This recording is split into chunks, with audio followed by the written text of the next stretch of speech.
In this video, I'll show you how you can purchase a bunker in GTA Online. Now for this, you have to contact Agent 14.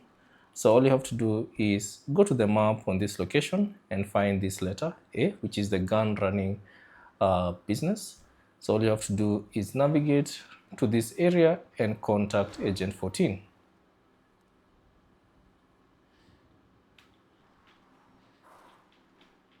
Now once you contact him, he'll give you a call. So if he doesn't give you a call, it's still okay. So select that. And then once you listen to the conversation, you can bring up your phone by pressing the up arrow in the D-pad.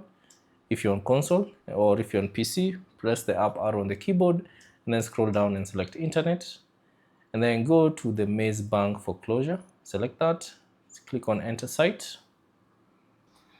And then from here, scroll up and find the bunkers that you can buy. So there are a couple of options.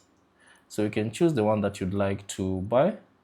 So select one and then select buy from 1 million if you have enough cash.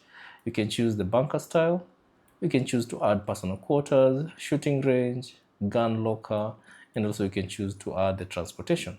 Once you're done, if you have enough cash, simply select buy, and now you can successfully own a bunker on GTA Online. Thanks for watching, and I'll see you on the next one.